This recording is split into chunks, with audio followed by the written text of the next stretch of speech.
What is going on? Dance moves across the world. I see. What's going on, beautiful people? Welcome back to another amazing and impactful episode of the True Health Forever podcast, where we try to live our best life through the lens of holistic health. That was okay. Was we crisp. got it. Was like okay. Now we getting the hang of it. Episode 63. You know what I'm saying? We got some time, man. It only took 63 episodes. That part.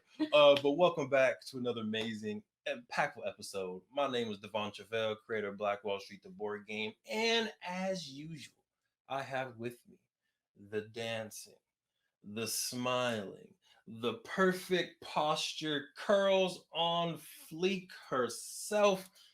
Please introduce yourself. Not perfect posture now. I feel pressured to sit up straight the whole time. Engage your core. So what I was saying is, no, what's up, party people? My name is Sinclair, aka the Health Nerd, and happy to be here on a Sunday. Switch it up on you, Sunday afternoon. Yeah, let's do it. Let's do it. And y'all see, I got the glasses on today for two reasons, right? Because you're blind. For 3 reasons, right? Like that has to be one of them. I don't. So reason number 1, eyesight's not too popping. Reason number 2, I want to be able to see any live comments that come in. As y'all know, we switched over to the live format, and we've been able to get some live engagement. I want to be able to read these comments and not just be like, "Hey, Queen, can you read that for me? I can't see it." And then number 3 is y'all know sometimes I can go off script. Huh? And yeah, I know it's a surprise to you, Queen, because we just met yesterday. But sometimes I can go off script, and I need to be able to actually read the outline. That way I stay somewhat on track, right? I'll try to help you out there, too. Thank you, Queen. Thank you, Queen. So, interesting. Y'all know, if you've been rocking with us, a lot of people know this is not an announcement. A lot of people, every time. I got to.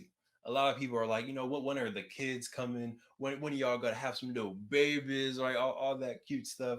And they're coming. We're gonna manifest that in a year, 2 years. What we've been trying to do is master our entrepreneurship habits, master our balancing each other and our own relationship habits before we bring in this whole entire other human being into the equation. Then we have to learn how to balance all over again. But just because the babies aren't here yet does not mean we can't learn how to balance parenting and entrepreneurship ahead of time. Yep. Right? Does not mean we can't already start taking notes, learn from our community, learn from the 9-to-5 creator who we're going to have come on in a second on how they've been able to do it successfully and how they teach other people how to do it. So that's what this episode is all about. Whether you're already a parent and you're trying to learn how to build that brand, or maybe you already have a brand and you're trying to build that family, you're trying to build that beautiful village out. Either way, you need to start learning how to balance both sides of that beautiful equation. So today we have brother P.O.P., the 9-to-5 creator, and he's going to teach us what he's been able to learn across his journey and what he teaches his community. Queen, are you ready? I'm ready for some podcast. I wasn't completely mad about that. I wanted to be mad about that, but I wasn't completely I'll call it a win. It was a win. About that. Without further ado, let's get into the episode.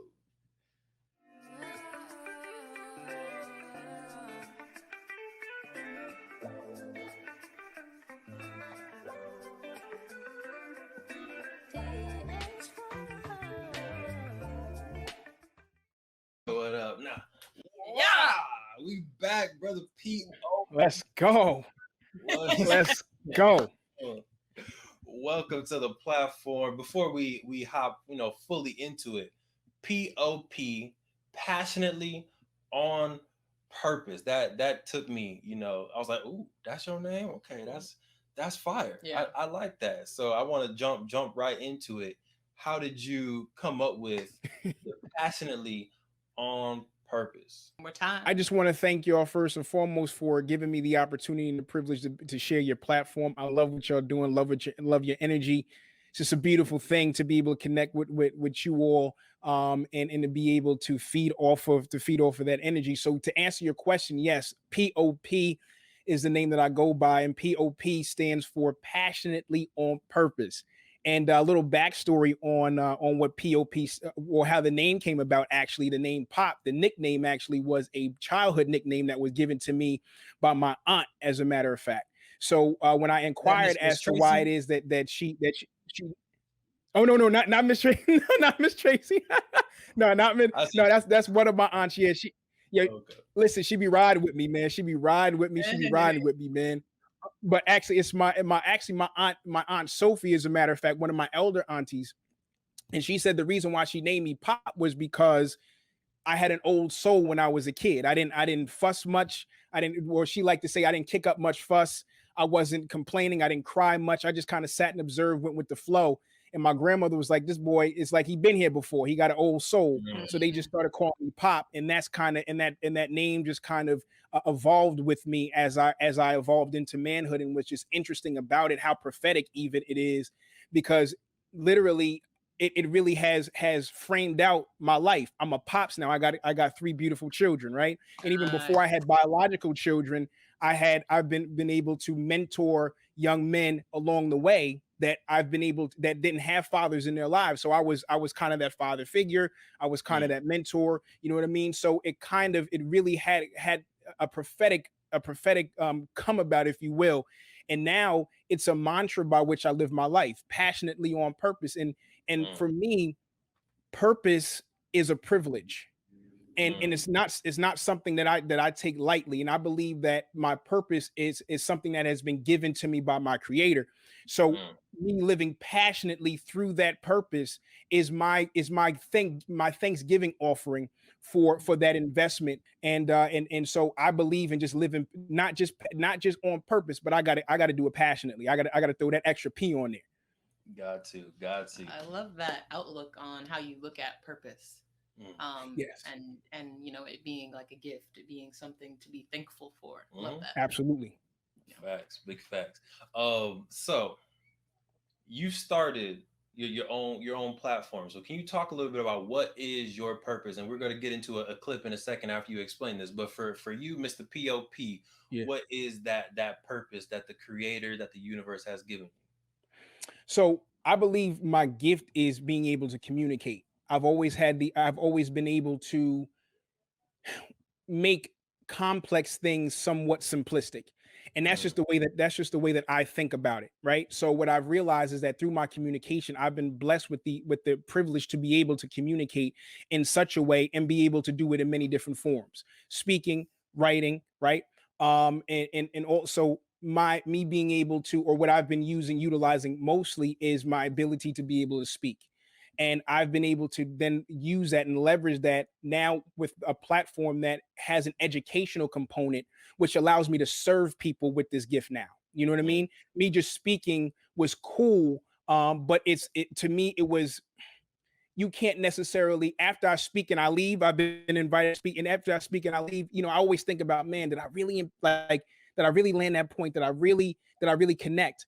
But now, me leveraging not only the ability to communicate, but also the ability to be able to now educate as well, to kind of get in my teaching bag, has really yeah. now allowed me to, it really accelerated my purpose, and also allowed me to now leverage that gift to be able to serve in such an amazing way. And I'm able to gauge by the feedback of people, right, real time sometimes, that like, yo, like what you're talking about, like you're really speaking to me. So my purpose, I believe, is to particularly what my brand is now, and what I'm focusing on is helping fathers now through this educational piece, through this communication piece, teaching them now how to be able to build a legacy in a digital world. Because the reality of it is that's the way we move in. So I want to teach busy 9 to 5 working fathers how to not just work with their hands, but start working with their minds. Love Nice. it. Love it. If you haven't tapped in, follow him on Instagram. It's at I am underscore P dot P dot PPOP right there. He has videos coming up almost every day. He has his 30-day challenge, which we're going to get into in a second. But I Yeah. was, I do a little homework. I like studying from other people, getting the nuggets of wisdom from other people. So I was tapping into some of your YouTube videos, and the clip that I want to show next is you had this bar, and it was something like, you're becoming the person that you want to be. the person that you want to be and the person that you are two completely different people, right? And that's the reality of the situation. And in order for you to get to where you want to be, there is going to be, as you said the word, is going to be some resistance. And it's funny, I was actually talking about that today on day 19. We 19 days into that 30-day challenge, by the way. That's good. So we talked about it today. I talked about it a little bit today. It's going to be a fight for you to get to who it is that you are currently, to where you want to be. It's going to be a fight. Why? Because who you are now wants to play for keeps. Who you are now wants the convenience and the comfort. Who you're going to be requires you to step out of that convenience and that comfort in order to pursue it, right? And so the reality of that, it could be daunting, but if you embrace that, then what ends up happening is that you no longer restrict yourself or box yourself into your comfort and convenience. Now you say, you know what, I'm going to get there by any means necessary. And now what you'll begin to see is that things around you, and I believe I was listening to I was listening to one of you all shows, and I think Queen, you were saying how once you make up in your mind, then what you're going to find that everything around you is going to start lending itself to the decision that you've made. Yep. So in that clip, I went on to just challenge us to understand that who you want to be is not who you are, and that's cool. But once you make a decision, understand that you're going to be in a fight, but you can be victorious and will be victorious if you stay committed, if you stay consistent, and you stay disciplined. Big facts. Queen, you want to talk about this? The concept of attracting the things that you want. Right. And it's what's interesting about it, and we have talked about it, I think on a couple different shows, is that once you do make that decision, okay, I want to do this, I'm going to move in this direction, you start to notice things that you didn't notice before. So, I mean, you can think about it just even in like a simple example. Let's say you want to buy a Mustang. All of a sudden, you're going to notice that you're going to start to see Mustangs everywhere. Right? Everywhere. I was talking to Markel about his Dodge Challenger. Right. And I was like, bro, why'd you buy that car? He was like, oh, I love the car. Now, every single day, I swear, I see like 3-4 Dodge. You're like, maybe that's Markel. Right? It's just, and that's the same thing with like your dreams and aspirations. Once you say, I want to become a health coach, now I start to see all of these health coaches on my Instagram, right? Because, and it's not just coincidental, right? It's because now I went to this hashtag and I follow holistic health because I know that people with this hashtag probably have some information for me. So now I'm starting to see all these posts. I might meet somebody who's also a health coach and I'll be like, well, what? You starting your journey too? Me too. Right. And now now our journeys are, crossing. And so things just start to happen that will help you out. However, I feel like the thing that I'm learning in my journey to follow my purpose is that we like to think about growth. Like, okay, you're this person here and you want to get here. And sometimes we think about this journey as being linear, as like you're always going to be on the up and up, when really it's like this. And then you end up here. And I feel like those are the parts when you need to remember that you may have a point where you dip to below where you started. But you got to realize that you just have to keep going because there is another valley, a mountain, excuse me. There is another mountain. That was another analogy we used that will get you closer to where you want to be. So I think that's important to remember too. No, that's big. And there is a gap, and that's okay. There is a gap between where we currently are and where we want to be, and that's cool. I also let people know you got to give yourself grace. I think we oftentimes we're way too hard on ourselves, but understanding like the person that you want to be has more information than you do, has more experiences than you do currently, right? Has more under their belt as far as expertise is concerned, right? So the thing about it is that it's not that you won't get there, but you don't necessarily you might not necessarily have the tools yet. So the process is for you to acquire those things that you need to get to in order to get to that level. It's like the game Zelda. I mean, I might be dating myself. I'm almost 40, right? So in Zelda, every single stage you go through, every single level gives you a weapon that prepares you for the next level, right? So if you hit the cheat code, then you miss out on a whole bunch of weapons, you know what I'm saying, that you may need to be able to face the level that you skipped to. So it's not about skipping the process, it's about embracing that process, because it's in that you build the muscle and the stamina and get the tools that you need. So when you do get to the person that you want to be, you got everything that you need. Love that, the stages, right? You get the different weapons, the different tools, learning your lessons. So for you, brother POP, can you talk about the beginning of your journey, right? And you said you're the 9 to 5 creator. So if you care to share, what was the profession that you were doing to the 9 to 5, and like how did you start this journey, and where did that light bulb come off? Like, you know what?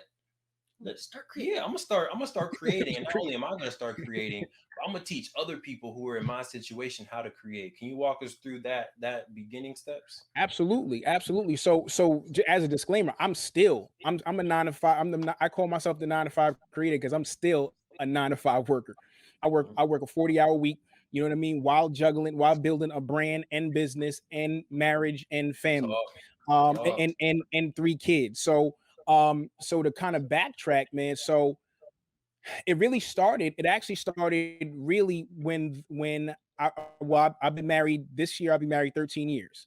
So what ended up happening is that I'm working my job, and the job that I'm still in, and I'm like, man, like, yo, there's got to be more than this. You know what I'm saying? Like, there has to be more than this. And I've always kind of been someone who is a creative, you know what I'm saying? Like before it, like I have a lot of people know this, but I actually have a degree in visual arts.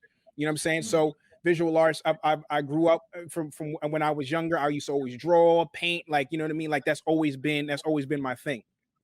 So I started working my 9 to 5 job, which doesn't encompass any of those, any of that. I work for a bank. Everything is very black and white, right? And I'm like, man, like I'm suffering because I can't use my creativity.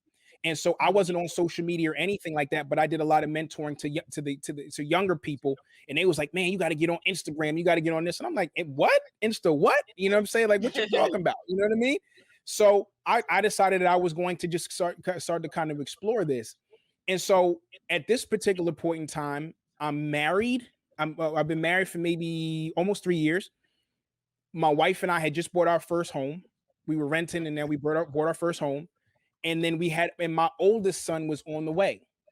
So I remember just being in this place where I'm like, yo, there has to be more than this. I have to figure out a way for me to be able to use my creativity, because if not, I'm going to lose it. Like I already felt myself just kind of just not having the desire to create, just losing my creativity. I was like, nah, that's what's been my engine. So the light bulb went off when I saw the Dame Dash interview on the Breakfast Club. Oh, that's hilarious. So we laughing because we brought up Dame Dash a few times as well, and you know it's been a love-hate relationship, because some things he's poured in, and then other things it's like, dang, I don't know if I should have listened to that.